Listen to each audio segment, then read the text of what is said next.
Leeds. What is happening?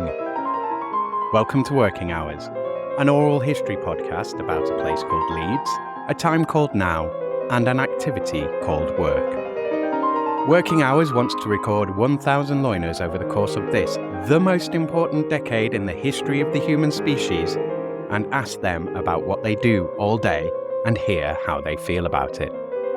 My name is Simon, and this is all my fault.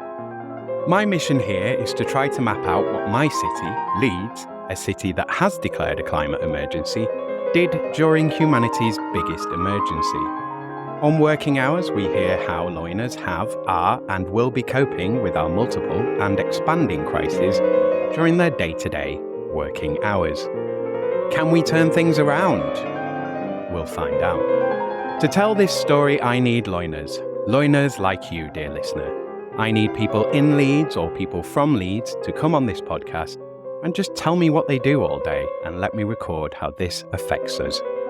Thank you for listening. What did you want to be when you grew up? I think the prevailing memory I have is that I wanted to be a hairdresser.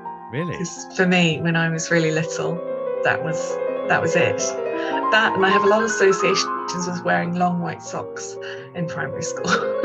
So that's a peculiar start. But yeah, so I'm not a hairdresser. Later on in my teenagers, I wanted to be a humanitarian aid worker. I am also not a humanitarian aid worker. So my early dreams have been shattered. Oh, no. I think you're probably quite glad at that, though. Yeah. I think my mother's relieved, especially with the, would have been relieved that I'm not a humanitarian aid worker, putting myself at risk. Yeah, but both valid career choices, just not the ones I actually ended up doing. Okay, and same question to you, Rory. What did you want to be when you grew up? I didn't want to be a hairdresser. I'll say that straight out. I did want to be a marine biologist from quite early on, and I think the inspiration for that was, and I'm not sure whether it was a good idea, but my parents let me watch Jaws. I wasn't very young. I was probably just about okay. It's just about acceptable to watch it, but I was absolutely fascinated with sharks, and I know probably a lot of kids growing up in the 80s, 90s, that probably was the case. A real sort of fascination around this big fish in the sea, and that then prompted a lot of interest around marine life, aquatics, the ocean, and probably not until I got to secondary school that then shifted a little bit, but yeah, that was always my hope, that I would be sort of diving deep into the ocean and studying these things. You are listening to Series 4, Episode 16, and to my guests, Dr. Rory Padfield and Dr. Alexandra Dales. This is another Zoom interview, recorded on the 30th of March, 2023. I'm excited about this episode, even if it has had to come out more than 6 months after I recorded it. Please join my Patreon to support the show. But it's still a fascinating and important interview. We have had a hell of a summer and a hell of an El Nino, which isn't over yet. We need to pull our fingers out and get serious about reality yesterday. And we will only know that's starting to happen either when the news and the political theatre show goes away or it changes its discourse radically. But that's not going to happen, is it? So it was nice being alive for a bit. Thanks to everybody for helping me to ruin it. Dr. Rory Padfield is an interdisciplinary social scientist and a lecturer in sustainability and business. In his research, he engages with the broad themes of supply chains and natural resource governance, sustainable consumption and production, and corporate sustainability across and between different scales of business and organizations. Rory is especially interested in organisational supply chains that originate or have impacts in countries in the global south, drawing on political ecology perspectives to pursue critical questions around ethics, social and environmental responsibility, and local global political economy. Rory has investigated the adoption of international sustainability standards amongst small and medium-sized food manufacturers in Malaysia and Indonesia, sustainability impacts of water commercialization on Malaysian utilities companies, and examined the sustainability and traceability of palm oil in a UK university supply chain. Rory's unique academic background, spanning geography and environmental engineering, facilitates a commitment to inter- and transdisciplinary approaches to the study of the sustainability of business and organisations. His knowledge and experience of development in the Global South is grounded in 6 years working in Southeast Asia and extensive fieldwork in Sub-Saharan Africa, including 10 months spent in Zambia for his doctoral research. Dr. Alexandra Dales is an economic geographer and senior lecturer at YBS, that's York Business School, in York St John University. Her early research centred on examining food and general merchandise global production networks, national retail markets, and sourcing and supply networks in the UK and elsewhere from an economic geographical perspective. Dr. Dales is a principal investigator for an XR Stories funded project, Sustainability Stories, investigating the UK creative industry and the communication of sustainability. The project brings together academic expertise in market economies and firms, York St John University, and sustainability from University of Leeds, and is exploring how SMEs involved in film, multimedia art, advertising, and immersive and interactive digital technologies can communicate sustainability transformations through creative storytelling in order to engage policymakers, consumers, and market actors. Alexandra specialises in qualitative research methods, in-depth secondary data collection, and thematic analyses. She has been particularly successful at developing industry contacts and securing participant interviews within previous research projects both in the UK and Southeast Asian contexts. As a result of her research, she has become highly skilled at interviewing diverse participants. Right, let's do this. Episode 96 of Working Hours with Dr. Rory Padfield and Dr. Alexandra Dales. Okay, so I'll stay with you, Rory, for now. So what is it that you are doing now? So I now work as a lecturer at the University of Leeds. I lecture in sustainability and business within the School of Earth and Environment. So broadly looking at the way that businesses and organisations, how they can move towards a more kind of sustainable agenda.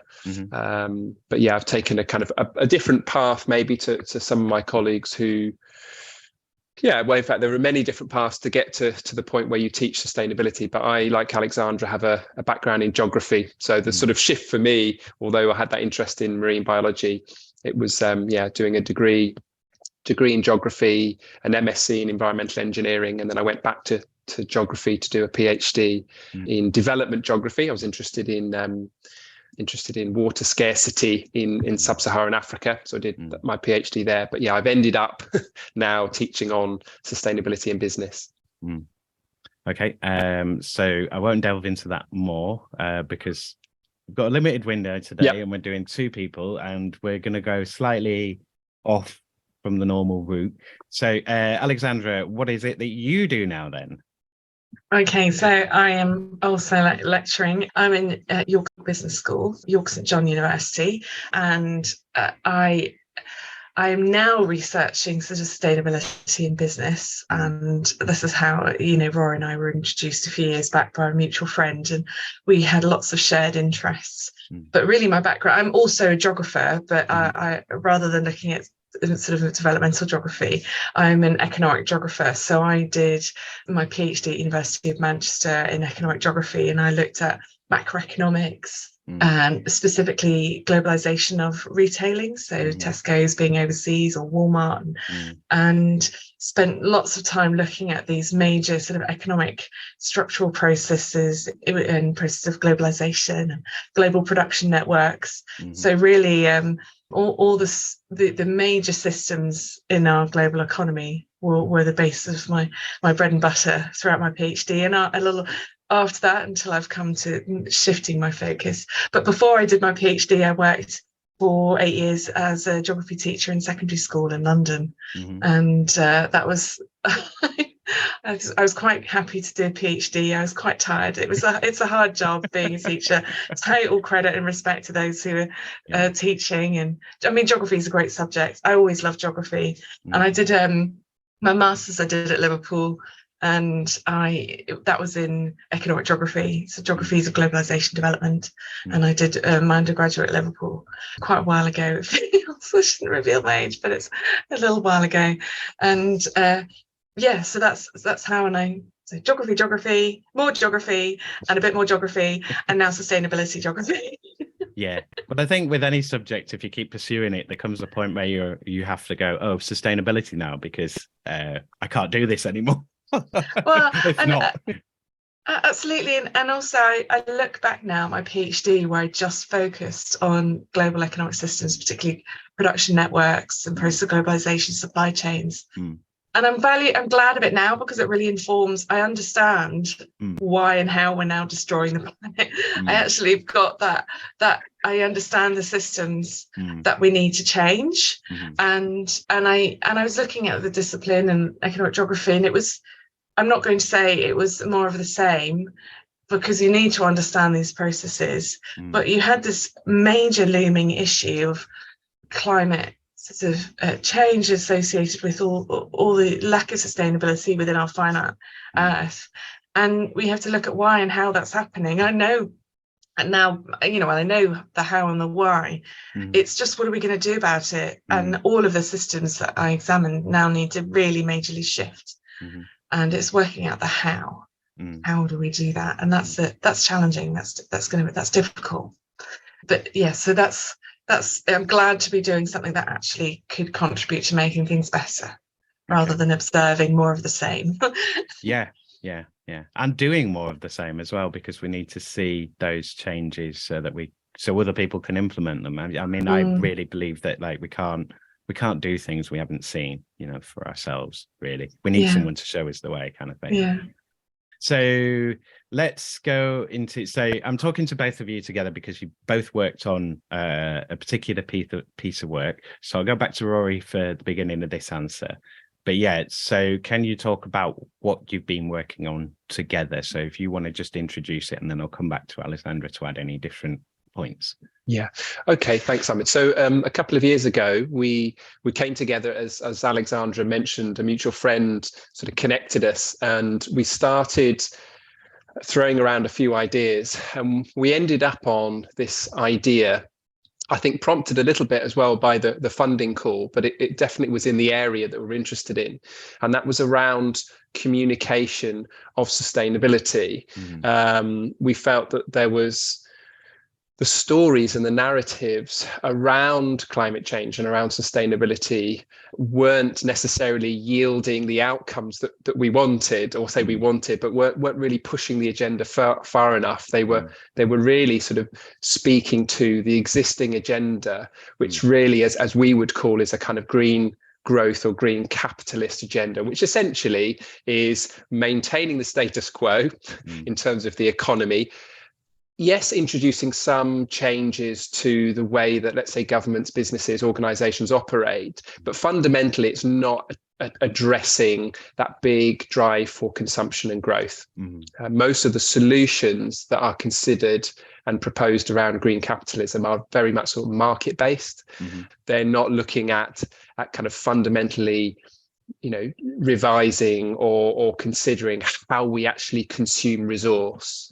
And I think for us, having that as a kind of a concern, almost a problem, like the problem statement, and then thinking about the communication of that future world that we could be living in, we felt that there was what we call the information deficit gap, so that there is the information that's communicated out to people from different organizations, from different areas, is not doing enough. It's not doing enough, and it's not critiquing in the way that it should be. So we sort of felt, well, actually, there's a real opportunity, and we ended up going down looking at a very particular industry or sub-industry, which was the augmented reality sector. So those organizations and companies that create stories using virtual reality. So we use that as a little sort of case study, and as it happens, and as the work's developed, we've got more and more interested in it, and we realize actually this is applicable to not just communicators, but kind of organizations and businesses more broadly, and maybe we'll come to that in a minute. But yeah, so we wanted to try and help and support the way that virtual reality, augmented reality organizations, but let's call them communicators broadly, how they could communicate more effectively about sustainability and climate change. Okay, so I'm going to go to Alexandra. Is there anything you want to add to that before I ask another question? Yeah, I just was thinking is that we had conversations about what were the limitations around existing content, existing stories, and our lovely postdoc researcher Gemma Bridge, she has done an amazing job of doing a desk-based assessment. So she went through social media. It was within the sort of what you could do with the internet, looking at different stories that are out there, whether it was from a Greenpeace campaign film on reducing plastic and tackling the sort of British government on how much plastics is shipped overseas, or a game where there were 6 stories and you could make decisions about what happened to people, or 6 individuals and their own 6 stories, and you made decisions of what these people should do, a bit like one of those old flip books, go to page 29 if you want this to happen. But that followed through this amazing game, and you could learn, you could have a green sort of calculators where your decisions leading to more sustainable behaviours, or were they less sustainable? And so the audience or the player could experience that variation. It's called Climate Under Pressure, which I'll give a little plug. And so looking at this, what we noticed was there was a sort of a spectrum of what we describe as a critical activity. So are you just describing an issue? Are you explaining why the issue is happening? Are you explaining how it's happening? Are you commenting on the issues around the issue of sustainability or climate? And are you suggesting a more mitigation or activities that might solve the issue? So reducing plastic, pressuring the government to reduce the amount of plastic shipped overseas, but actually making sure it's properly recycled.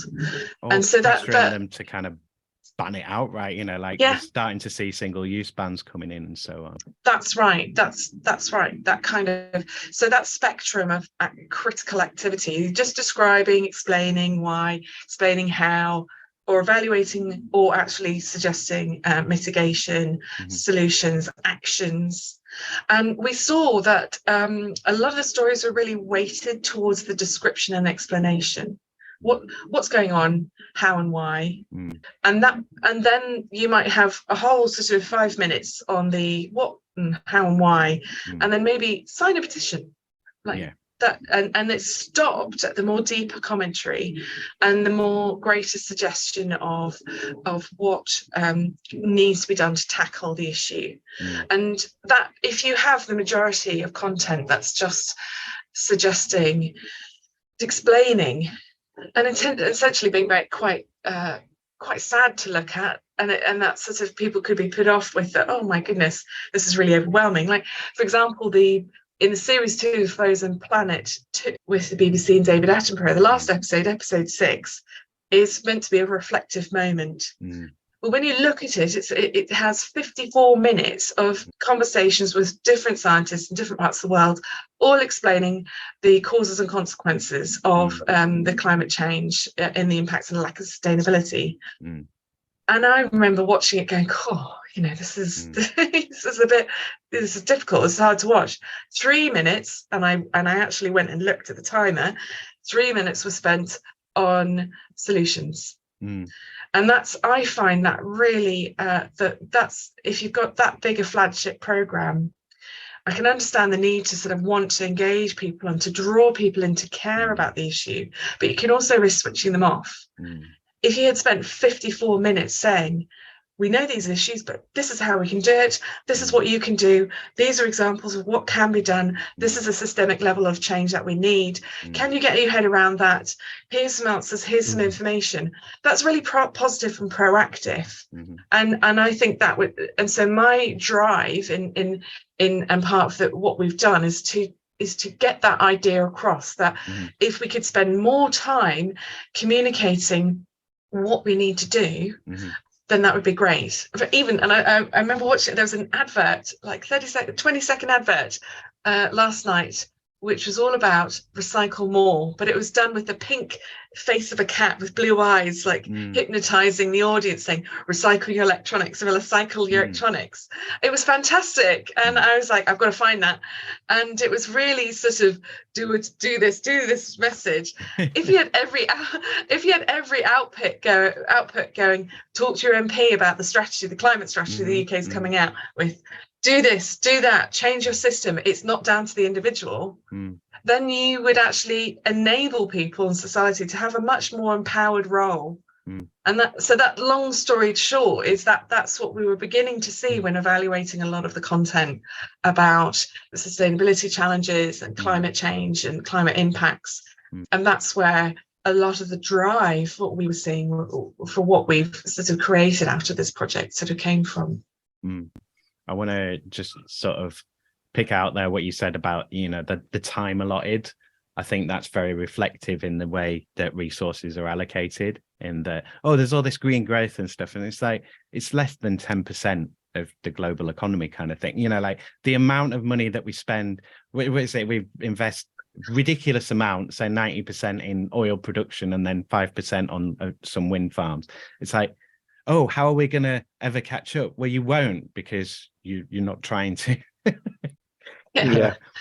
So it could be a political. I was just going to say, it could be a sort of a political editorial decision going alongside that we're not aware of in many of these different programs. I mean, perhaps that's not. If we talk about the kind of general spectrum of different types of media that we receive, there probably isn't the kind of that level of editorial scrutiny, but certainly on something like David Attenborough, I mean, I know that there have been questions about why certain episodes even have been removed. There's the question recently about one of the episodes about the kind of the what next, which is really addressing what you're saying there, Alexandra.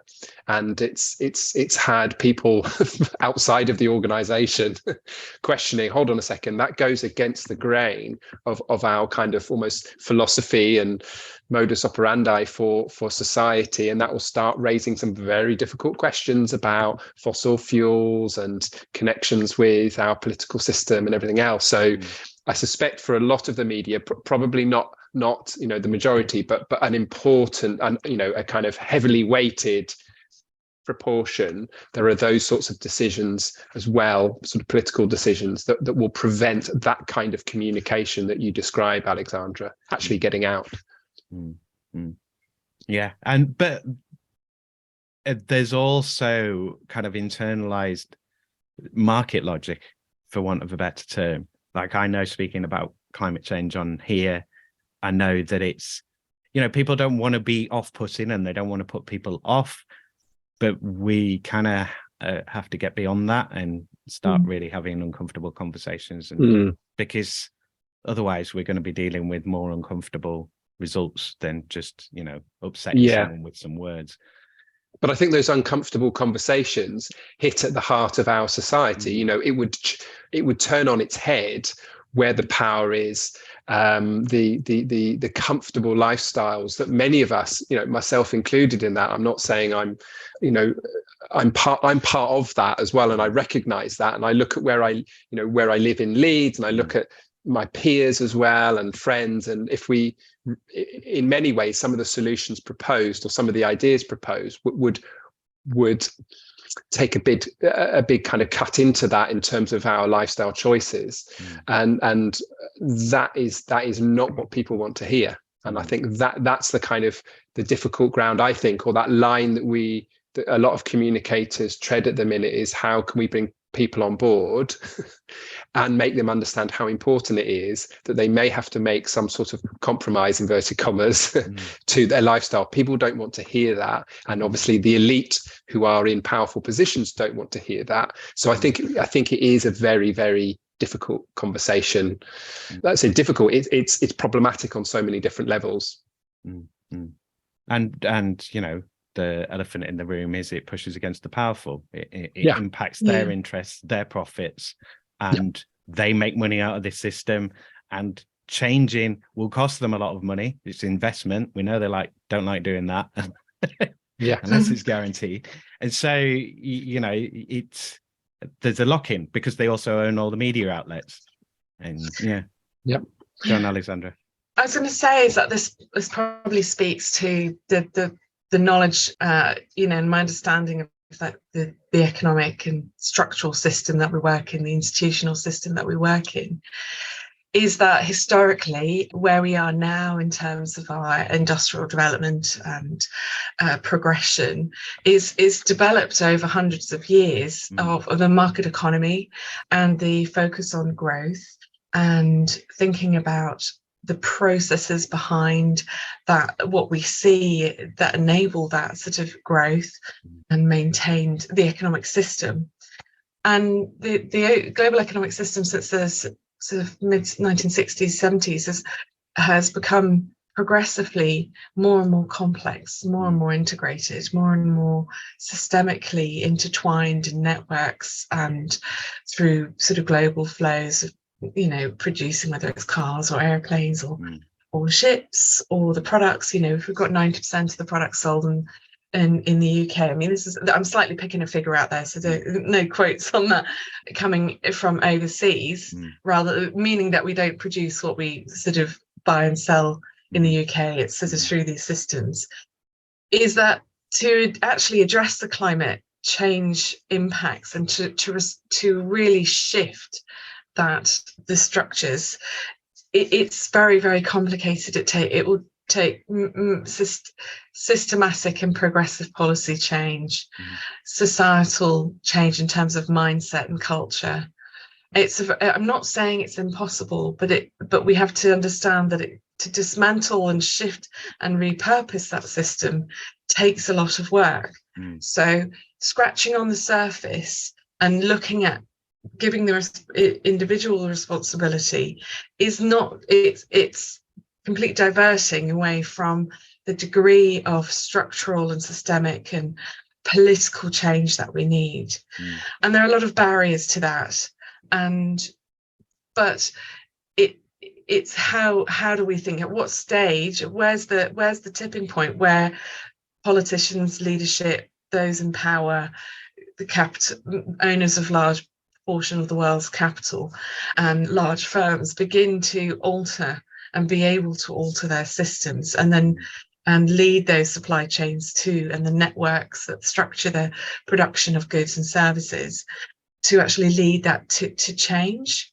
And we don't have a global government, but it's going to be through history that these changes, our future, other people's history, that these changes take place.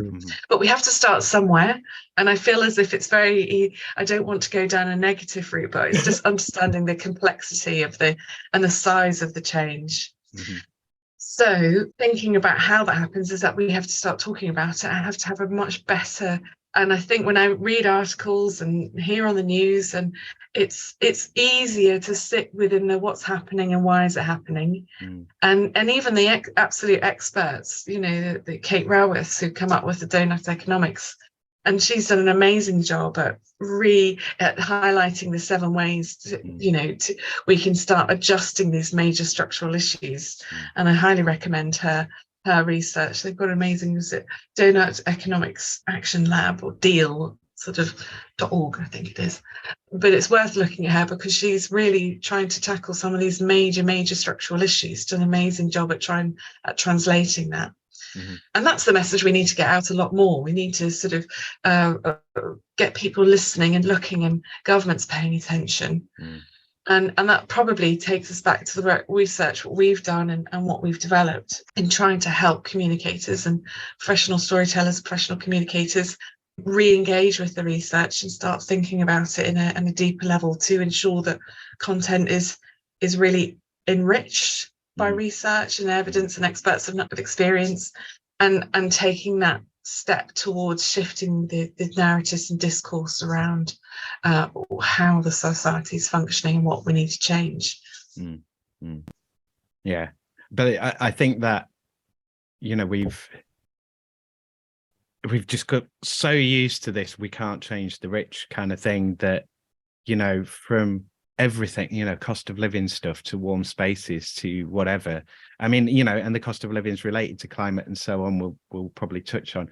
But you've got this, all these prescriptions of, how to save money and live thrifty, and you live in a small house and this, that, and the other. But, don't do anything political. Don't write to your MP. Don't join others in a group. Don't activate. Don't start doing something yourself. Don't, start growing your own food or anything. You're all independent living people, but, be connected to this grid of gas, water, electricity that you must get from a centralized body, because we're all free, separate little individuals. Like those kind of things, like you say, in terms of narrative, they're always pushed to the edge, and I think we've got beyond now we're getting beyond that, change your light bulb and buy a thicker plastic bag, and moving into kind of more meaty territory. But yeah, I still think that's a big part of it, and that's the really, really difficult thing to get, which you see as well within, and that trickles down as well, like the example that I always give is a sustainability officer or practitioner flying to Hawaii from here to give a talk on how we all need to be greener and so on. So, what are you doing? Yeah. So I'll let you respond first, Alexandra, and then I'll come to Rory for any additional points. Like, do you want to add anything to that, or kind of respond to anything? I was saying part of my sort of background sort of research in my PhD looked at the institutional, cultural sort of bases for the way capitalistic or national business systems, or national capitalisms worked. And in the UK, we have a strong ideology towards arm's length relationships. So very much what's called liberal market economies. Those amazing sort of varieties of capitalism, research done 2001 by Hall and Soskis. And they talked about this spectrum between liberal market economies and coordinated market economies, which you'd see in Scandinavia, Germany, France. And coordinated market economies talk about or focus on closer collaborative relationships between labour, education systems, government, and less arm's length. So we have to remember the ideology of the economic system at a national level is useful to understand. Now, a lot of that research has been critiqued, and we look at Southeast Asia and they have really different systems of economic structures. But my point being that the prevailing political economic ideology that we see, particularly with the Conservative government, is a historical process that's sort of systemic as a institutional approach to the economy, and that still the market system, wherever you are, we've still got a capitalistic system globally. But some economic systems, some economies will be more sort of resistant because of that ideology to change than others. And it's certainly within the UK, it's probably me trying to explain why we're seeing this downward pressure on responsibility given to the individual, is because of the historical way in which our economy and our political approaches have evolved. So I was just trying to explain that point, is that if we can get to the nuts and bolts of understanding why we have these sort of approaches and this language and this pressure on the individual rather than the collective, which you'd see in other parts of the world, then that is another process we have to consider when looking to change the system. And I'm probably going deep dive into it. I was sort of harking deep dive into my economic geography here, but it's trying to understand these processes and different layers of how well can we communicate that, and who do we need to talk to say, right, we actually need to shift, and we know what's happening, but this is what we need to move towards, and how do we tackle these really embedded processes and approaches. I don't know. I'm trying to be. I want to be positive. Optimistic and positive is always a good approach when thinking about challenging things. But we have to know what. I guess we have to know what we're up against, to be able to fix it. Yeah. And we accept the fact that we're not built for these. Even though we may have been instrumental in causing the issues, we're not built to deal with them. Not on an individual basis, at least, anyway. So, Rory, I'm just going to go to you to let you add anything there. Or I think Alexandra summed it up really nicely, or certainly brought that sort of level of discussion there in terms of systems and structures, which I think, most people, you really need a degree in economic geography to fully understand that. It's complex stuff. But I mean, I would sort of boil down what I see as a kind of a key point here, which I've come back to now a couple of times. It's just the politics of sustainability, the politics of sustainable development. I think, a lot of people see it as a very apolitical topic, and Alexandra, you probably say, well, it's more than that. We've got to look at the economic structures. And I agree with you, but they're obviously very connected, aren't they? And I would say, well, bringing that conversation and bringing to light some of those difficult issues and tensions, I think that is the challenge for us in a way, in terms of our toolkit. And I think it's something that we, in a way, and if we think about how we move this forward, where do we integrate uncomfortable questions? We talk about in universities, we often or sometimes talk about uncomfortable pedagogy, which is where you put your students into a slightly difficult position, not physically, but what I mean is in terms of you stretching them, you asking them questions that maybe they're not prepared for, in a deliberate way, and not to make them feel ignorant or anything like that, but to try and get them to think in a different way. And I wonder if there's a kind of uncomfortable pedagogy or an uncomfortable practice that we need to be considering within our communication to really bring to the fore some of these really, ultimately political questions that are shaping the way our societies run and ultimately shaping what needs to happen in the future. Yeah, okay, so that's got me thinking. But what I'll do is, so Rory, I want to touch on, and I can't think of a natural way to kind of, and I don't want to wait to kind of naturally squeeze it in, but I know because I came to the event on the toolkit that you did. So I know from that event that you talked about palm oil specifically, and that you have been out there and been to palm oil plantations. So I just want you to talk a little bit about that. So maybe if you could do a tiny brief introduction of why it's important, and then what, the difficulty with it, because I think it's a really good example, because it's very easy to kind of say, we'll get all the palm oil out of all the sweets and treats, or stop eating all of those because they're bad for you because of X, Y, Z. But it's in so many other things. And then it's like, well, some people are earning money off that, and it's not just rich, one rich person. So just take us into that and give us a bit of an explanation on that. Yeah. Okay.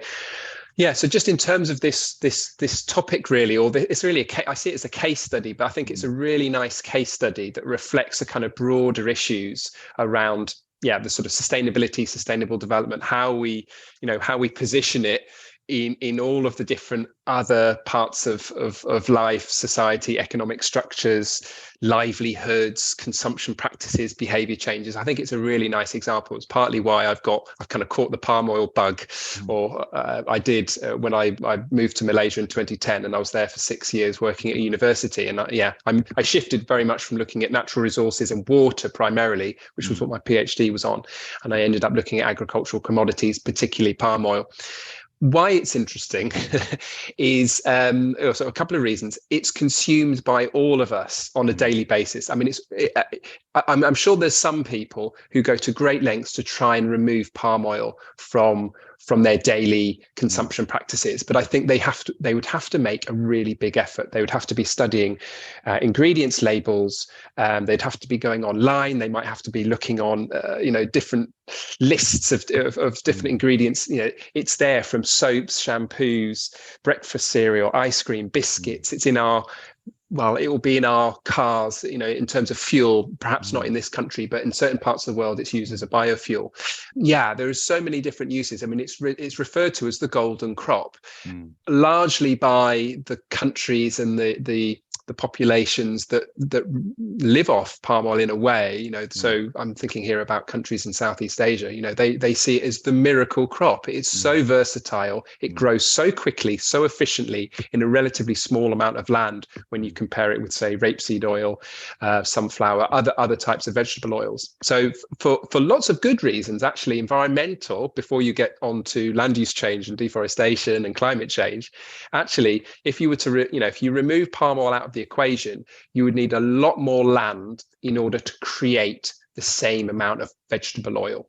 And that's the big argument that the industry and the industry lobby groups and governments as well, who are obviously investing within palm oil because of its importance to their economies. That's the big environmental argument. They say, remove palm oil from Southeast Asia because of all the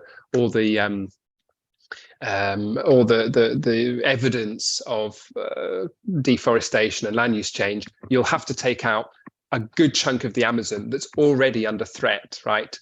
And here we're thinking about similar geographies. Palm oil only really grows in hot and wet conditions, and one of the equivalent spatial landscapes that could grow it then is Latin America, particularly the Amazon basin, also West and Central Africa as well, and that's a kind of a frontier area as well that a lot of industries are looking at. But yeah, you remove it from Southeast Asia, Indonesia, Malaysia, you're going to have to take out a huge chunk of land that's already under pressure, and so that is a I would say a kind of sound argument when you look at it on a kind of balanced spreadsheet. If you look at it on a spreadsheet of amount of land, then yes, that's fine. I think some of the issue, when you start digging down a little bit further on, well, what can we do about this crop then? If we accept that we are consuming it in high volumes, okay, what can we do about it? Can we find an alternative? Can we remove it from our diet? Okay, and that there's been a big conversation around that. Do we need those biscuits and cereals and all those sorts of things? And can we find? Well, lots of people do. I probably this morning, I'm trying to think, I probably had some sort of palm oil. Maybe we all did. It becomes more murky. Actually, it comes back to some of the conversations that Alexandra drew on in terms of understanding economic systems here and economies. If you remove palm oil from your diet, and if, let's say, Europe, North America removes palm oil from its diet, what happens? Yes, we might need to replace it with another vegetable oil, but you're not stopping other parts of the world in consuming that product. Okay, and so we see China and India as the major consumers of palm oil. And in some ways, what we do in Europe actually doesn't really affect the way that the industry the way that the industry operationalizes itself. So this whole issue around sustainable palm oil, right? And so to sort of move the conversation into, well, can we make it sustainable? Yes, there are big efforts to do that, going over 20 years now, really, if you look at the sort of origins of the discourse around sustainable palm oil. It's all evidence-based, scientific, science-based targets to try and understand, well, where can we grow it? How can we grow it? Can we remove carcinogenic fertilizers? Can we do it in a way that limits water use and pollution out the back end of these factories? There's lots of work, very good work, actually, I would say, that's gone into building this standard, building this certification model. However, as I said, China and India at the minute are not procuring sustainable palm oil. So whatever we do, which essentially is about 20% of the global market, is procuring sustainable palm oil. So there's 80% of world production and world consumption that is procured, is using what we would call conventional palm oil, and that's the sort of unsustainable palm oil. So we're really having to understand those economies, those big macroeconomic drivers really for change, and I feel we have to build that into our argument. Okay, the other thing that I wanted to mention, and you said yourself absolutely rightly, is often the livelihoods of those farmers who grow it are not discussed and not considered. So when, for example, Iceland, not the country, the retailer, a few years ago tried to boycott palm oil, which was a very, very interesting move when you think about it as a sort of policy.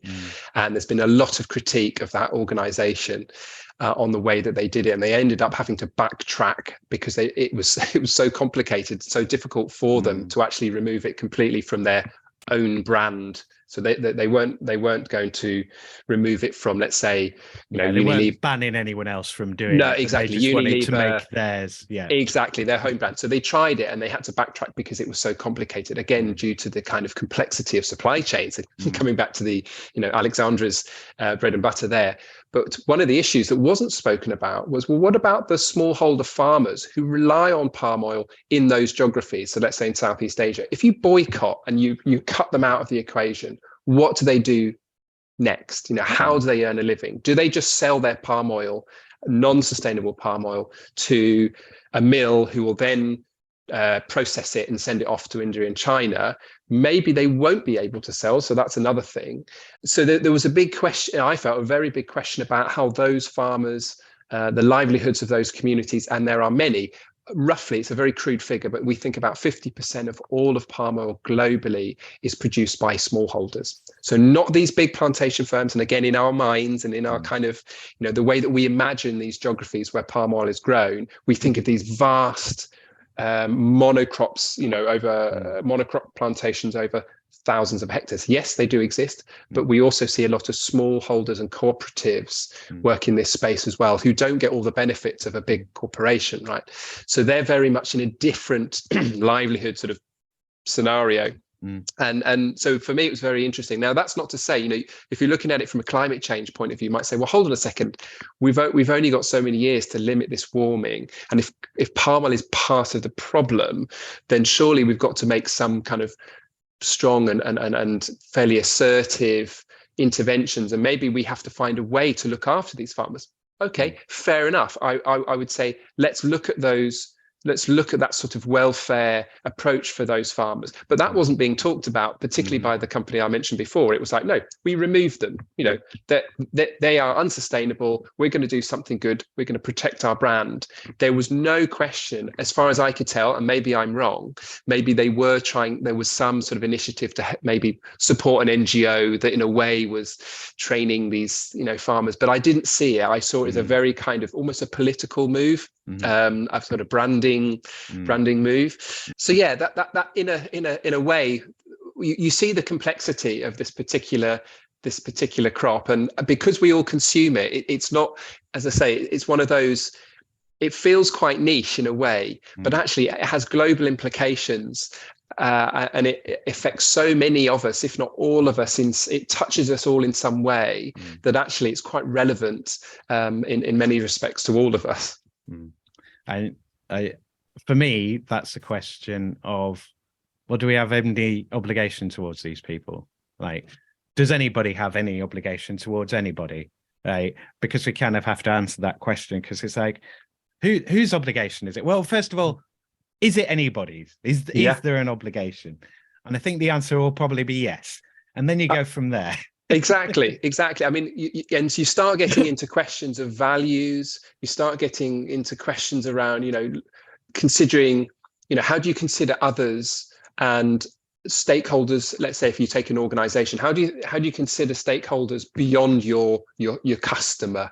What about those adjacent communities that are affected by that product that you produce? And how do you consider the environment as an organization? That's one of your we would call a stakeholder in a way. It's not a kind of person.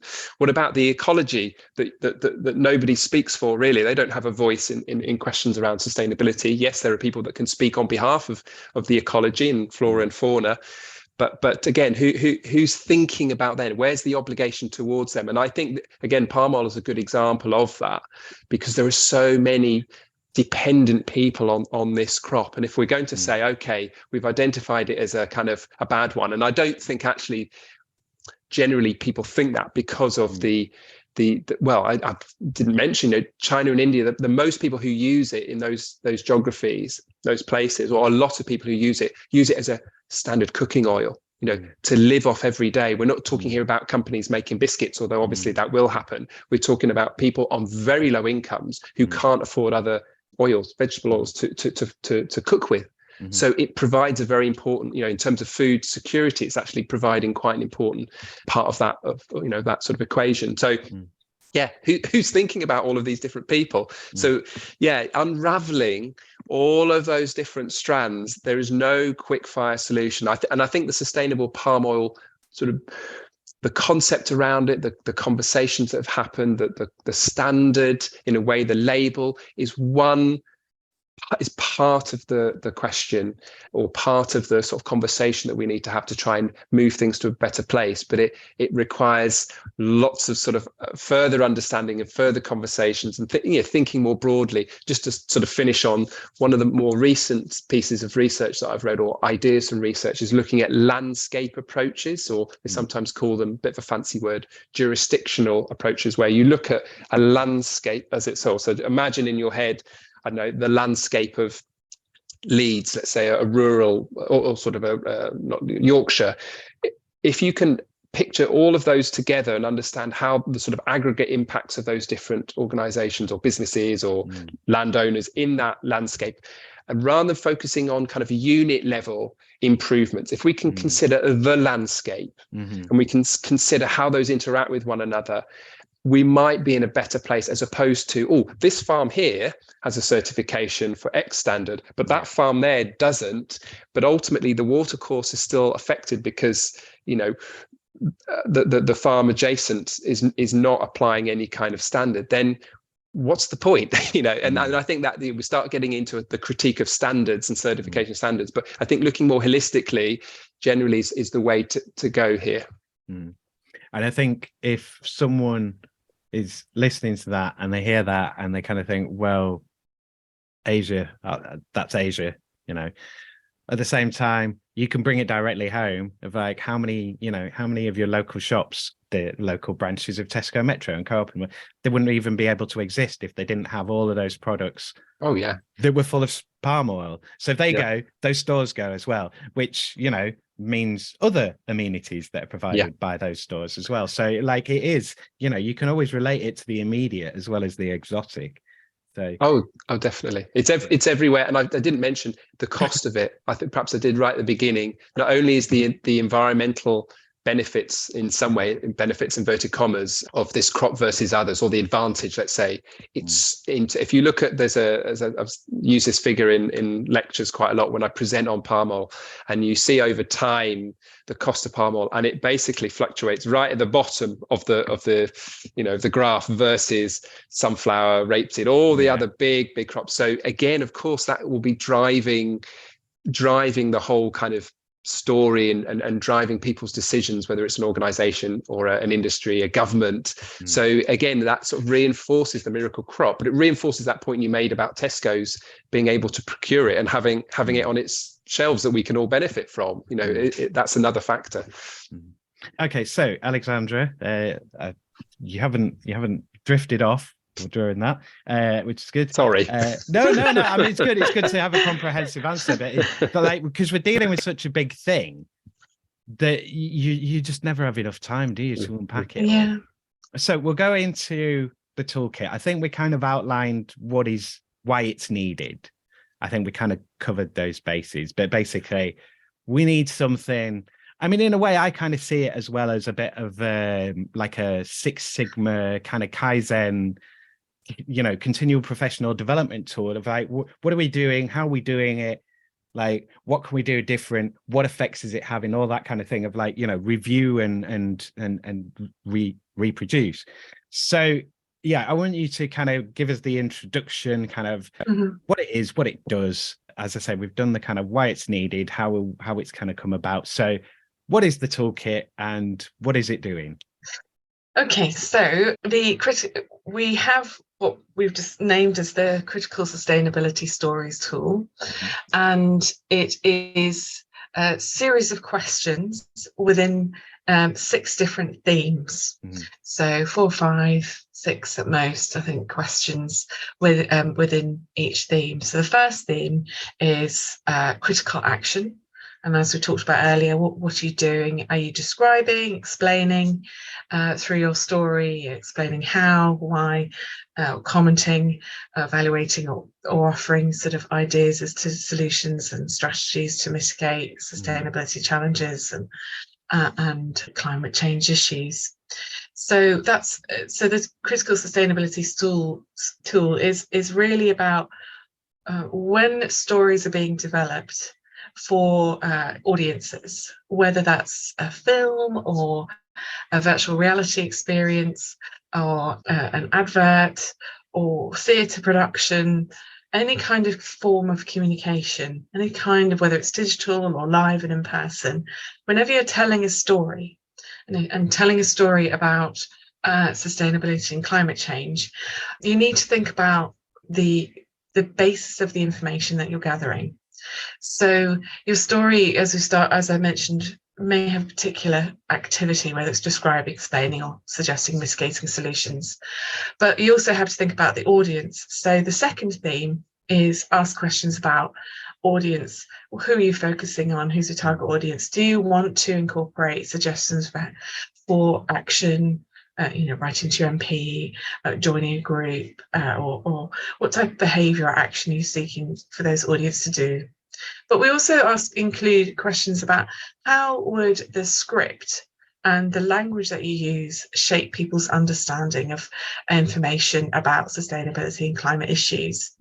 So this is where we're trying to engage in the process of how does the story shape audiences' understanding? And the questions are there to be prompts for the storytellers, the producers, professional communicators, they're prompts to lead to discussion and questioning by the storytellers, producers. They're there to create reflection and learning. So we move from asking about what are you doing, description, explanation, solution orientating, to thinking about the audience, about how script and language can really shape a story. And I've spoken to one script writer who really picked up on those 2 points, saying that is exactly what I do. And sort of he'd worked in adult and children sort of creative content, and he said that's really helpful in terms of thinking about how can I use language to convey the story, because it's audio, a lot of it's audio language telling. So those are the first 2 themes. The next theme is the storytelling journey.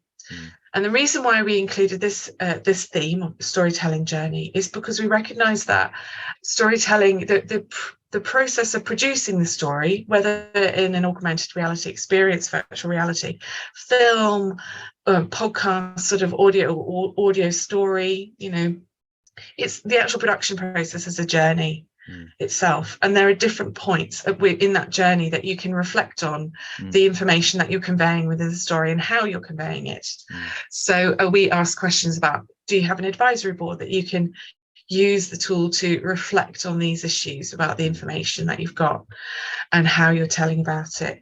How is technology shaping the story that you're telling? Because when we were working with the augmented reality, virtual reality producers, we realized that the technology itself was potentially limiting the story in terms of, or not limiting, but constraining it or pushing it into a certain area, because there was only certain things that the technology could be used for when telling the story. So that was a point of a question about how is the technology? Is it limiting you? Is it constraining you? Is it benefiting you? Just having that conscious awareness and that critical thinking approach to everything that you're doing in producing the story. And I should say that the storytellers are amazing experts. They're critical thinkers already, and so the tool's really about just advancing and honing and providing an organizing framework for thinking about sustainability. So the next 3 themes that we have questions within are context, quality of information, and justice.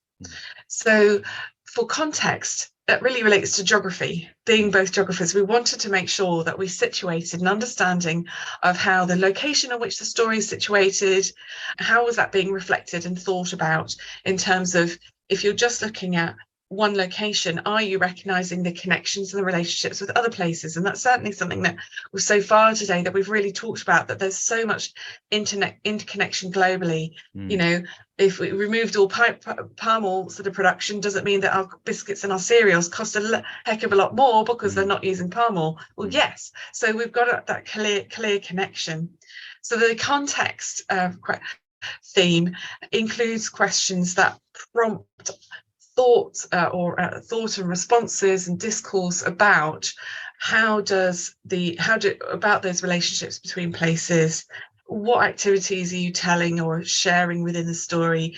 Are they operating at local level, or are you looking at issues operating at a global level? Big temperature changes globally. So what type of information are you sharing, and how does the context and the geography shape that, and the relationship shape that? So the next theme is the quality of information. And this is where we get perhaps a bit nerdy when it comes to research and being researchers. So these questions ask about, where is the information coming from? Is it evidence-based? Can you trace the quality of that information? Is it from a research publication by an academic or a reputable organisation such as the United Nations or the IPCC? How accurate is the information? Is it trustworthy? Can you cross-check that the information you're using is valid? And that's the sort of good quality standard, because we wanted to make sure through this critical sustainability stories tool was that we got storytellers to really engage and close that information deficit and reduce the gap between the highly quality information that's out there and what information received by audience members, whether it's in text on a visual or through story or through audio or through a game. It's just really making sure that there's good quality information. Because what we found, and what was when talking to storytellers, like, I want to tell this story, and they've got an idea of the story they want to tell. But quite quickly we could say, well, let's check the validity of that idea, because the idea that you may want to convey about a sort of a dystopian future or a brilliantly solved future is that we can tell you, by heck, there will be research that tells you about whether that's a reality or not. There'll be information that we can find to validate or test and check against your idea, and it just means that there's less opportunity for variation on truths. That we can, the storytellers can say, actually, that is information that is true, and and it's powerful, and we can share that information in a powerful way and an emotive way. And I wanted to and it's all about getting that accuracy and the validity and the truthfulness and the trustworthiness. We know that there's such an issue about fake news and misinformation, and if storytellers can say, no, I can ground everything, and in the credits list or the attendant notes to the film or a VR experience, I'm going to give you the links to all that information. And we've had really good feedback on that basis. And one of our jobs is to actually produce sort of a list of really reliable sources and help with getting sources of information. So that's the quality of information. So far we've had critical activity, audience, storytelling journey, context, quality information as 6 themes that we introduce these sort of reflective questions on. And so the last theme is about justice, and this is very much something that we worked through with I think which came up in the workshop that you attended, is that we wanted to really prioritize the notion that there is actions we need to take, that there's justice is a really useful term. So is environmental justice, ecological justice, who is representing the planet and ensuring that the needs of animals and flora, fauna and environments and communities that are living close to or vulnerable to environmental change are engaged with. And it links into political justice and social justice, because we know it's not just climate change is not just about the environment and the weather. It's about all the different groups of people and systems that are shaped and impacted by it. So the justice element really has questions of, does the story reflect on who is responsible for the changes happening and responsible for the solutions for these issues, and who is being affected and how? So it triggers all of those, and you've possibly not from the workshop, that was what came out, and we developed that theme more clearly to make it more direct in terms of considering justice. So this is the 6 themes are really they're a tool for reflection and thinking for storytellers. It is an open tool, and what I've always said is, users those using it can add their own questions that may prompt something that's relevant to their stories. We've used questions as a way to increase that critical thinking and reflection within the storytelling process, because what we want through asking quite a lot of questions is that we want to have outputs that are enriched. We want to change the behaviours of the storytellers so that they grow their own global challenge literacy, so that they have a higher level of understanding, a more advanced level of understanding of the complex issues that we've been talking about, and they're able to bring that understanding into the stories that they tell. And we know that there will be lots of different factors that shape and input into the end story. And we just hope that this sort of discussion-based, reflective process really supports the development of these stories, and they're shifting focus towards looking at how do we resolve these issues. So quality of information, so improve the stories by increased quality of information, and improving the storytelling in terms of moving it to being able to create visions of a future and how to get there for audiences. Yeah, not just it's dystopia, we can do things about it. So what I want to do, we've got 15 minutes, so I'm going to try and wrap everything up in a nicely little bundle, which of course we can't do with climate change. But so what I'm thinking is, because I think it's worth us touching on UBI, just even if we just mention it for 5 minutes or whatever, just a kind of consideration. So what I want to do, I'm going to start with you, Rory. I want to do, like, can you do 5 minutes of considering, like, some consideration of UBI, but also talking about post-growth, limits to growth, that kind of thing. So yep, nice little challenge for you. Oh my God. I need a whole day to consider my answer. Oh my God. So, and then I'm going to do the same thing with you, Alexandra. And then hopefully that won't run too much over 5 minutes. And then we'll have like 5 minutes or so at the end to do a little wrap up, and because you've got to dash off. So yeah, let's see how we go with this. So oh God. Do you want to start maybe with your kind of the bits that you want to say about post-growth or limits to growth, and then maybe kind of say how you think UBI would maybe change things for you? Obviously, this is difficult because it's kind of, this wasn't something that you were particularly thinking about this morning. So I've kind of like thrown a mental grenade at you both.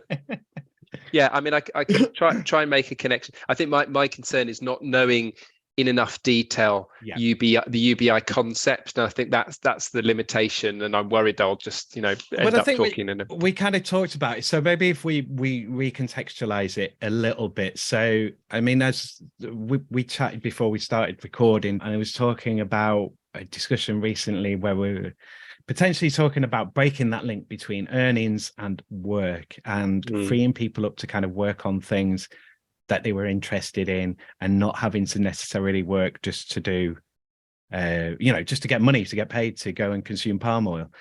Yeah.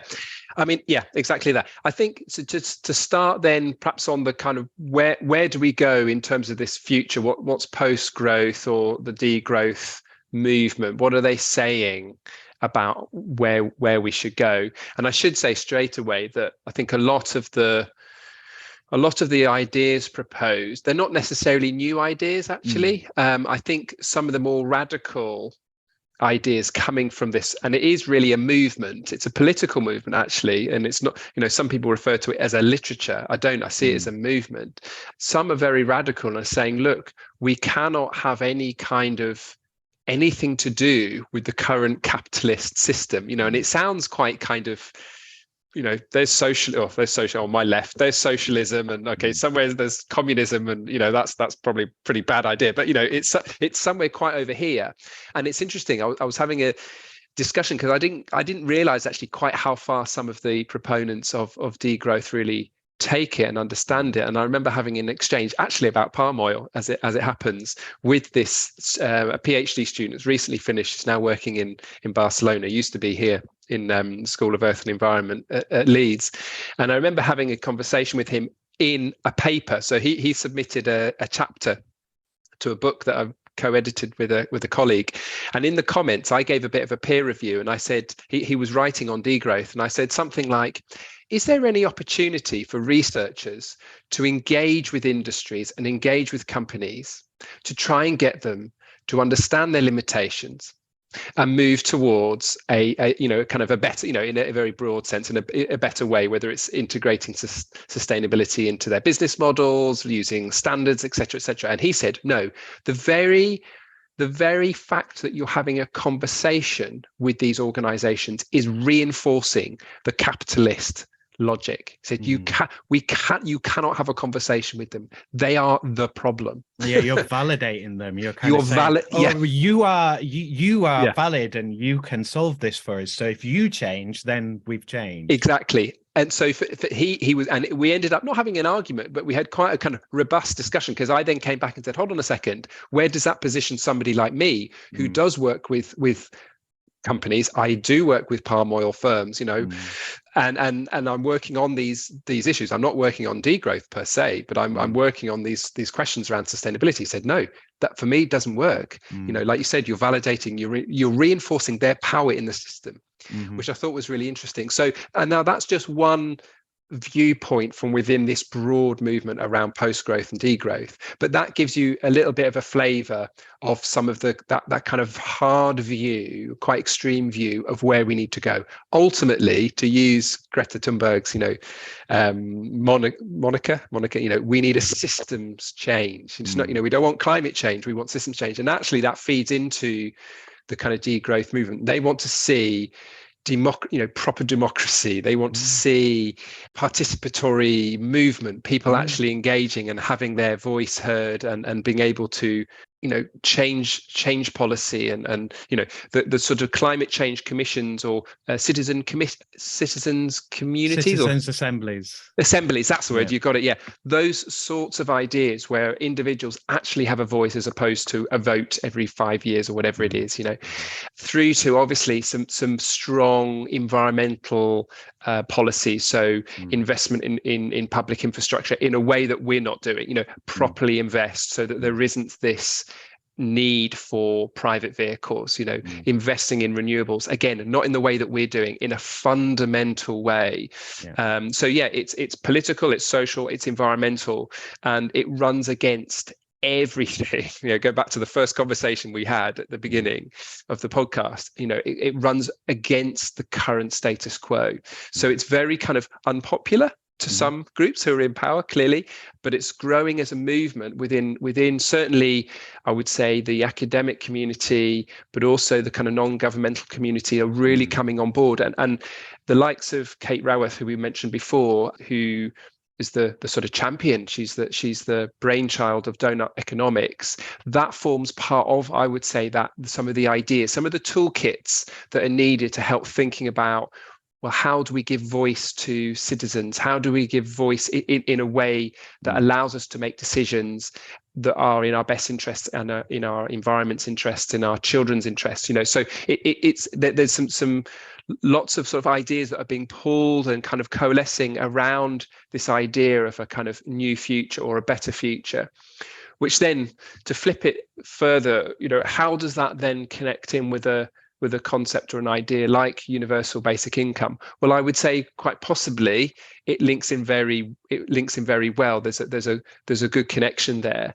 One of the proposals in terms of post growth, or one of the ideas, is moving towards a shorter working week, which in some parts of the world, we see it in Europe a little bit, certain parts of Europe, we see proposals on the table and it actually being operationalized. So, a 4-day week, a 3-day week, the ideas behind that actually, in a way, I think, link a little bit with some of the concepts and some of the sort of ideas behind a universal basic income. You're working less in this case. It doesn't quite equate across, but you can see some parallels. You work less, so you have more time to do some other things. You are less productive, to use a capitalist term, in that sense, but you may be productive in other ways. You may be productive to your own mental health, your own lifestyle, your family choices, exercise.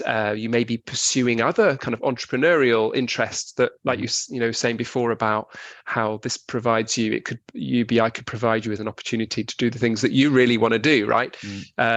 So actually looking at the kind of connections between the two, and maybe there is a literature, and apologies to yourself and listeners who would say, well, there's a whole lot written on this. I don't know. Nobody knows about it. Well, I don't know. I'm sure I wouldn't say obscure, but I'm sure there's people working in this area and say, actually, there is a connection, and it feeds into this idea of, moving challenging and resisting this idea that we must, like you said, we must be working for 5-6 days a week, 40 hours minimum. We're talking in many cases a lot more than that, and to generate outputs, key performance indicators. Think of all the kind of managerial terminology and discourse that we use that's really to measure our productive performance, which is essentially validating this machine that we're working in. So yeah, I think it's a really interesting idea, and yeah, I think I need to go away and learn more about it. Yep. And what I'm going to do, I'm going to let you go now, because I'm going to let Alexandra respond to that. So I'm going to sign up. What I'll do, I'd say, big spoiler to anyone that I leave this in the recording. So yeah, what I usually say at the end of the recording is I'll send it back to you. I'll basically run it through a filter, chop the beginning and end, very beginning and end off, and then you just have a listen. And if you're happy with everything, let me know.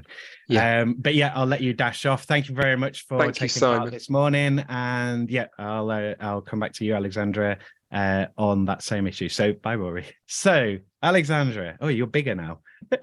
There's more space on the screen. So so same question, or we can kind of reframe it, or are you happy to kind of talk from there? I would be after listening to all of Rory's, it would be really helpful. The question being how to incorporate the idea of universal basic income. Well, I want to again get your thoughts on kind of degrowth, post-growth, limits to growth, that kind of thing. And then maybe we can come to UBI at the end if you want to sort of add anything on that. Yeah. So I know that Rory and I have talked about it in the sense of looking at the theories and the ideas and the models that are a starting point to understanding how to shift away from this continued never-ending growth and depletion of sort of Earth's resources.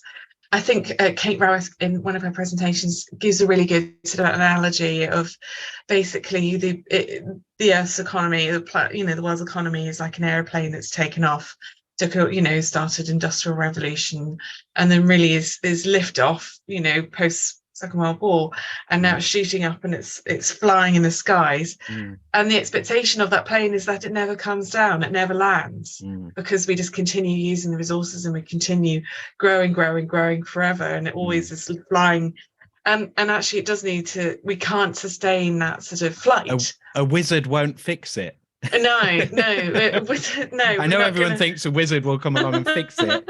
Not going to happen. Like the magic money tree. No, exactly. Is that the Earth's resources are completely being depleted, have been depleted, and there is how do we tackle that? How do we stop exhausting the planet?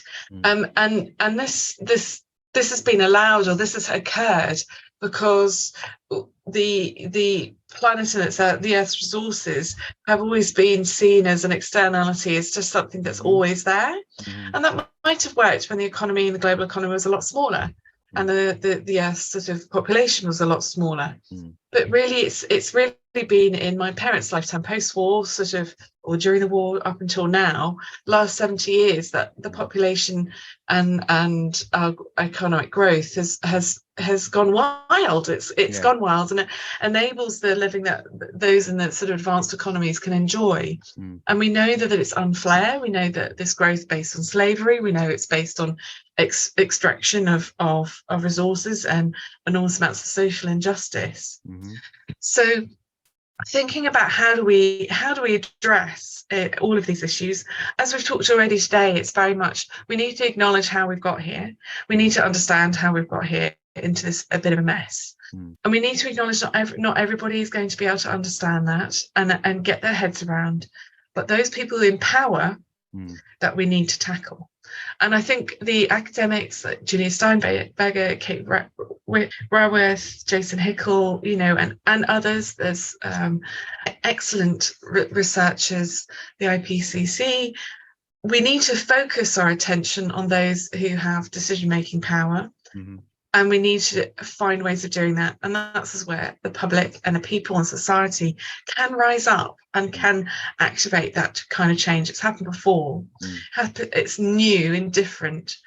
So my view is that it's all possible, that post-growth and making these changes is possible. It's just how we get there. And the way I'm trying to cope with these major challenges that can be really sort of overwhelming to so many, and in myself included, they can feel so big, is trying to think about communication. I'm always been a communicator. That's a core strength of mine. So looking at how we communicate and tell stories and help society and the public to engage in understanding what the issue is and the ideas out there for how to tackle it, and increasing that awareness is the way my little person, in York, is trying to fix the world. Is that if we can get better at communicating and telling stories and sharing these amazing ideas of the donut economics and the living well within limits, and this is where I think the universal basic income is talked about both the living well within limits, and the ideas is that we need to redistribute wealth so that you have everyone living within a certain standard and quality of health and well-being, basic rights, basic healthcare, basic opportunities for education, to work and to contribute, and that is that basic universal basic income is actually a really core tenet, core idea within the research on post-growth, the big ideas about what a post-growth society looks like, and and the nature of the systems change. So all of the frameworks talk about evening up and sharing the distribution of wealth. And they have begun to look at how we do that, how we change the economic system. Because as I said as an economic geographer, the core question is, where does that value, that wealth, that income come from? How is it generated to be able to redistribute it? And to an aspect that there will be that you see, Ellen MacArthur Foundation is showing that the circular economy shows that you can have continued value creation and growth, but growth where that's redistributed. So the longer you use items for longer, you don't have sort of technological obsolescence. You have systems, the circular economy activities, where you have this redistribution of value. And so the Ellen MacArthur Foundation has a brilliant sort of videos explaining what circular economy is. Definitely worth looking at it. They explain the whole process. That's the next stage of Rory and my research, was that we're looking at the circular economy in sort of creative sector, sort of virtual production, and with colleagues from Excel Stories at the University of York, we're looking at, plus our further work that we're looking to do in advancing ideas about how to improve communication about the challenges we face, global challenges. And so the universal basic income, I think, is really important. And listening to the conversation before, I was thinking about value. So as and perhaps that's being a geographer as well, you've got unpaid work and work. So it's just the value. So all the women and men out there who are producing value reproductive value by looking after families and maintaining, if they're not in the workforce, but they're actually supporting society by raising children. Doing the free labour, all the unpaid, free labour. That and I think the UBI for me is that if everybody lives at a certain level, but then you can put value back into society by saying, right, we'll work together to maintain community spaces, work together to share resources, organise, lead. So it's all that you might get a basic income, but then you will be using your labour to maintain the standards of living, maintain society, maintain the environment. It's just that you're not getting paid for it, but what are you getting paid in return? Cleaner air, green space, healthy children, resources less that support stress, others, better health less outcomes, stress, longer life, better quality of life. But that's right. And for those societies that are living on very, very minimal wages, like they'll ours. probably like ours, and minimal wages, who are not surviving, who are facing starvation, as well as other parts of the world where there's relative poverty and there's absolute poverty, where they are literally on the streets and they have nothing. lots of people in societies living in absolute poverty will say, well, we do all that work anyway, we do all the maintaining, we've never got paid for it, it just happens anyway. And there's lots of different, I'm not passing any kind of judgment, because I think there's such extremes that people live in. It's just in the UK, say 150 years ago, 1870s or whatever, you would have seen people living on the streets and in absolute poverty. It's just hidden. It's just hidden in the UK at the moment. And we have a huge spectrum of wealth in all over parts of the world. So it's thinking about how do we recognize value. I think that it will be very difficult to move away from the capitalistic system, because it's all ingrained in everything we do. And there's nothing necessarily wrong with the notion of value. It's just whether we only attribute cash value, monetary value to tasks, and how we can say, well, there's value. It's what we categorize as value, community value, ecological value, not just monetary value. So I would fully be in support of the universal basic income, to allow people to shift, to allow people to explore and shift and enter into other systems of value creation, community, ecological, societal, space, educational, child rearing, reproductive value.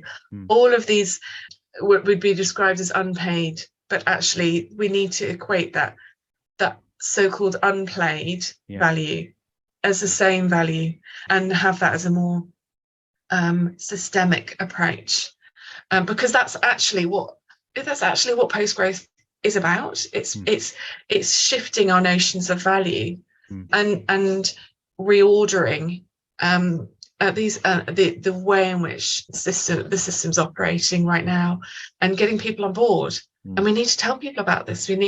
People need to know. We need to communicate about these ideas, and the only way to do that is to get those producing the stories and those in power to shift their views. I mean, I think there's a lot of buy-in from the storytellers. But a lot of that as well is, because we do want it to be bottom up as well. And the thing is, if the public at mass, at large, are talking about it and talk about it like all the time, they won't have a choice but to talk about it, or to be, because if you're kept out of the conversation, what's the best social pain? Shame and exclusion.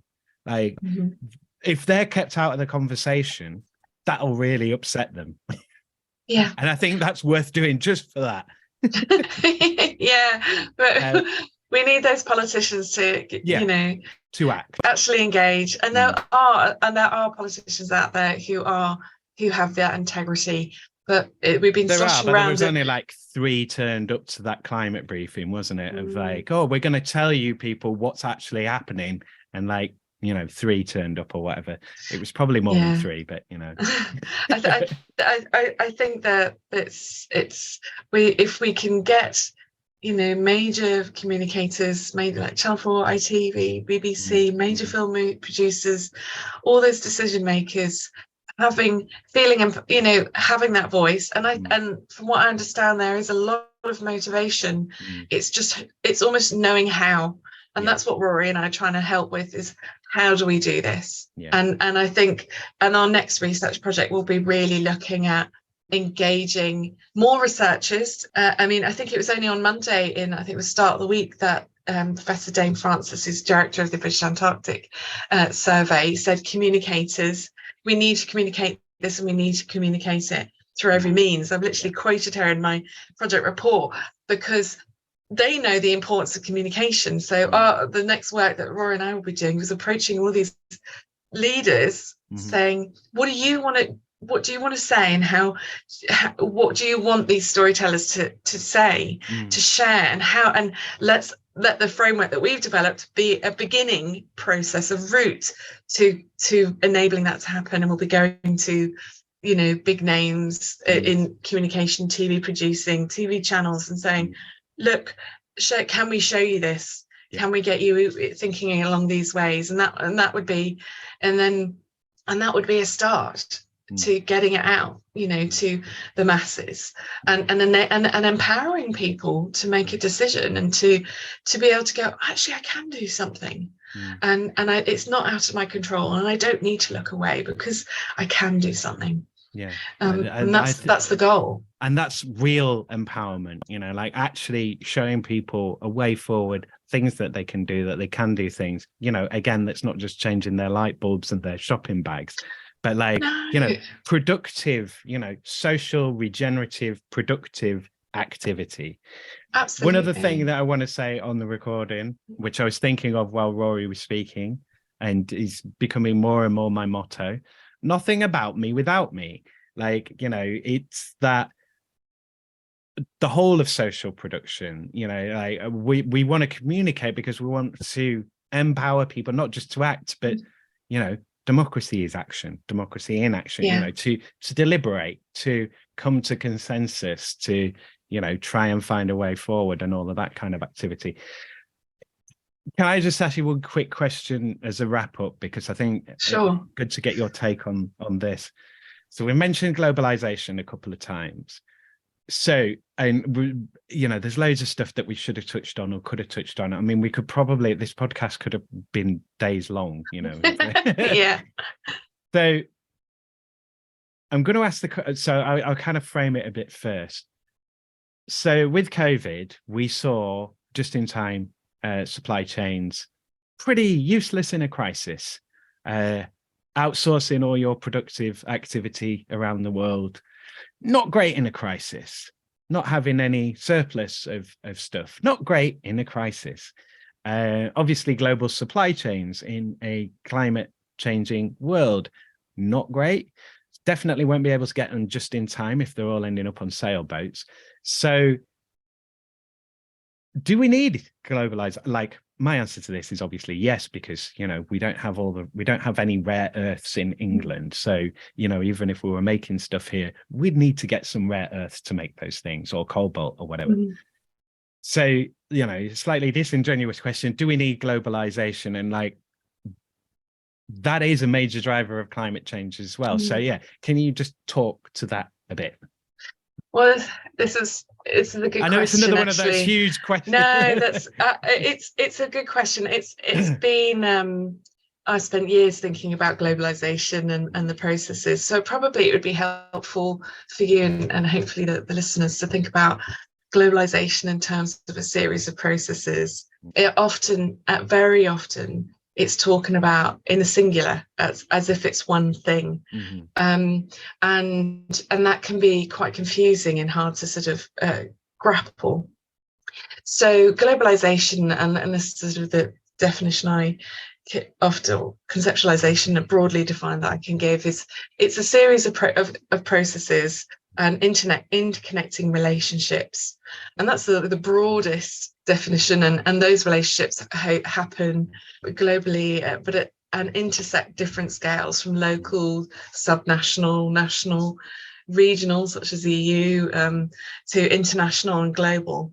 So you have, if you think about it as a web of interconnecting relationships, and it can go up and down these relationships through, and so that I don't think we can't say we don't need it, because it's more, this is the nature of how our world operates.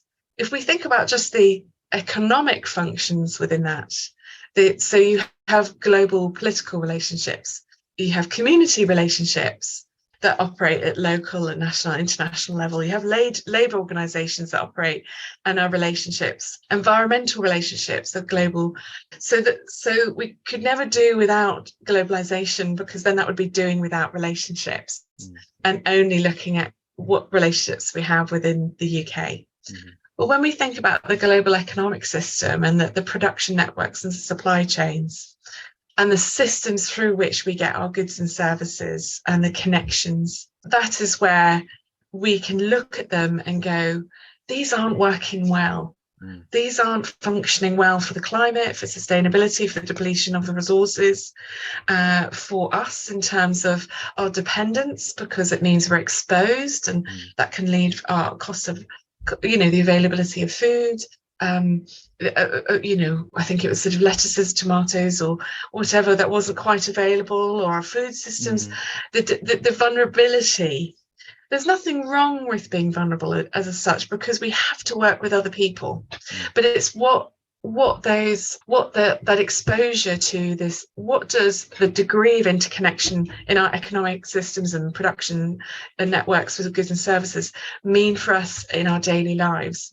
And that can mean that we are much more subject to that higher rapid changes in the fluctuations and the shocks. Those fluctuations with the impact of the oil and gas prices, how those structures are, and how that's suffering. Impacted the banking industry, the financial structures and the mismanagement, and it's become too complicated for policymakers to fully comprehend, and they have no policies left either, so they're just like it's bailout or get out. It's and going back to that sort of that ideological hands off, distant, leave it to the market, the invisible hand of the market.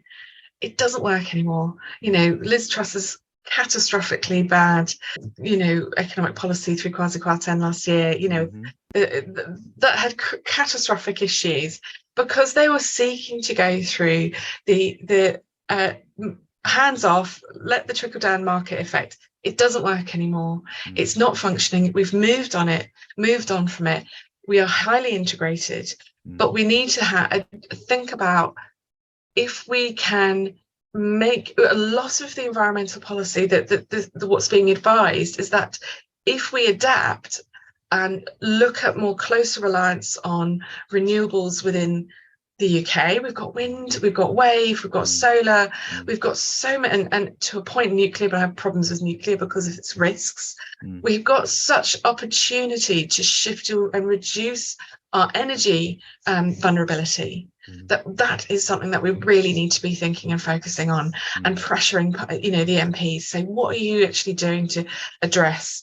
We have to see what sort of the Labour come up with in terms of, we have to reinvest. We can increase our resilience to global shocks. We can look at how we shift our food system to be more sustainable, to be less reliant.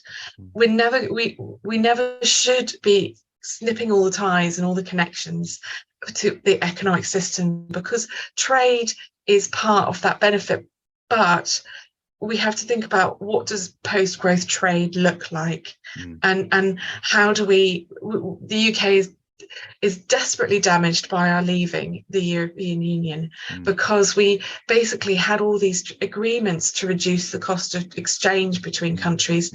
Some other countries will have an advantage in producing more efficiently one good, but we're better at another good, so we can swap. The Conservative government we went from full integration to zero integration, and the UK is experiencing the damage it's currently experiencing economically because of that. And there's so little discussion, because the Conservatives don't want to acknowledge that they have damaged our economy like never before. So we want globalization because of the relationships and the security and the connections, the family, the community connections, the labour organisations, all of those relationships. We have to narrow down our thinking when considering globalization to the economic structures that don't work well environmentally, that are depleting our resources. And we have to think about how can we adapt and mitigate to our exposure environmentally and economically by altering what we're doing within the UK, and there are opportunities that altering how our resilience in terms of energy, altering our resilience in terms of food, and shifting how we maintain ourselves. And there's lots of and looking towards the circular economy strategies which can operate at different scales. There's so much that we could carry on talking about, but I don't know if that sort of helps unpick and explain and break down some of these these bigger issues that your listeners might be sort of thinking about? Yeah, it's what I'm thinking here. So this is a knotty problem that, you know, we don't hear a lot about, you know, talking about narratives of climate change and sustainability and so on. I mean, you might hear it more in sustainability circles, but it's definitely not anything I've heard in kind of the mainstream that often. But it's, how do you, okay, so we do circular economics, we have local fab labs, everything is, you know, you buy a design off the internet, you 3D print it at your local fabricators. Then it's a question of the materials, you know, certain materials we can supply easy, we can substitute some materials for other materials and stuff. And of course, obviously with 3D printing, you're mainly working with plastic, which we don't want to do. But yeah, you could 3D print cups and plates and so on, potentially knives and forks and all those kind of things, and clothes. And so we have all this, you know, rather than just in time delivery, you have when you want it production.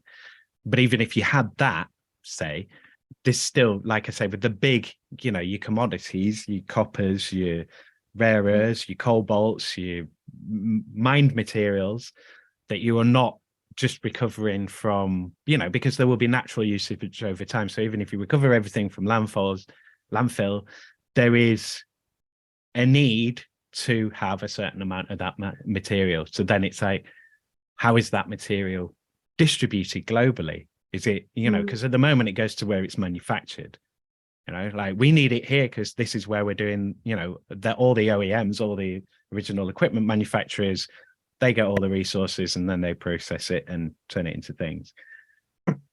So if we're doing it more locally based, then the location would need to get shipments of those goods. And obviously I would guess there would be some trade, some outward exchange of things. But yeah, in terms of balance of payments, in terms of like the logistics of that and the governance and administration globally and so on, like, I don't know how easy that is to get to and so on. I think we have to go back to the sort of the principal idea about trade and what's called comparative advantage, is that some parts of the world will do that process, will translate that, you know, extract certain resources and process them more efficiently than the UK or other parts of the world. But we can do sort of technology or services more efficiently than they can. You can't change, and this is where geography sort of comes in.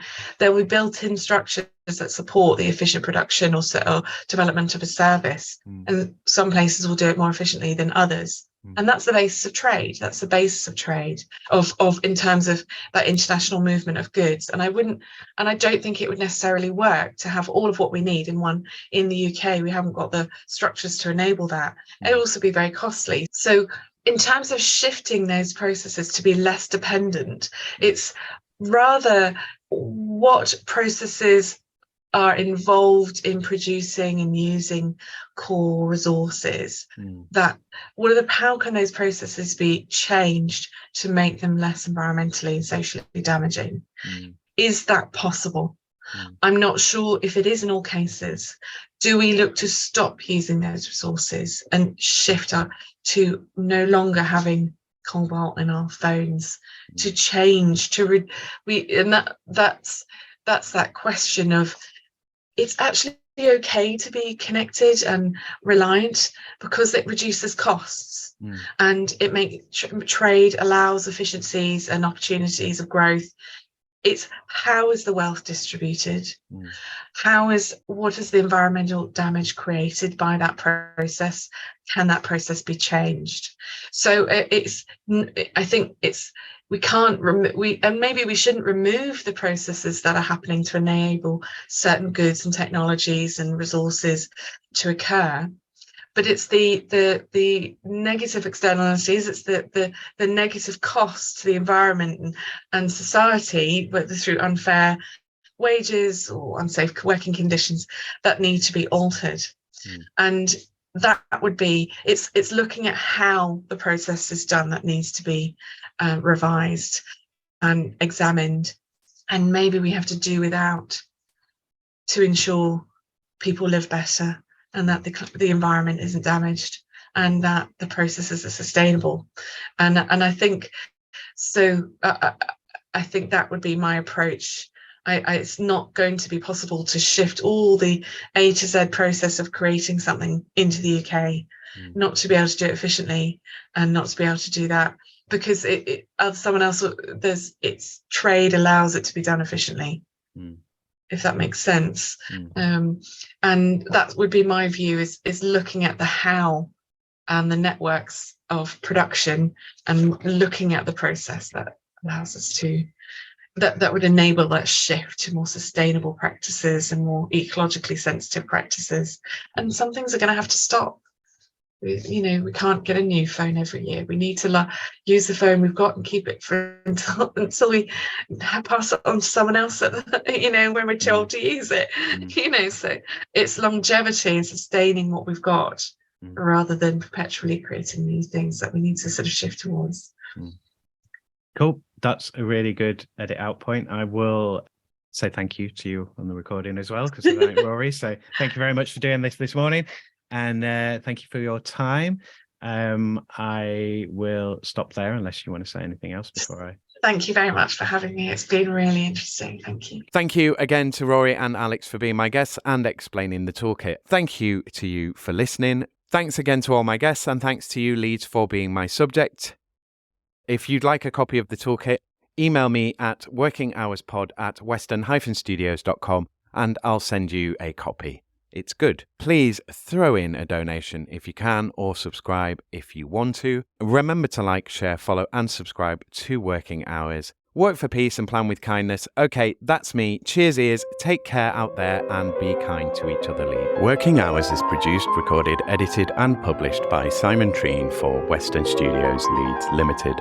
The music was The Bees from Chopin's Etudes, which is in the public domain and was taken from museopen.org. Follow Western Studios Leeds on Facebook at facebook.com/Western_Studios_Leeds and on LinkedIn, linkedin.com/company/Western-Studios.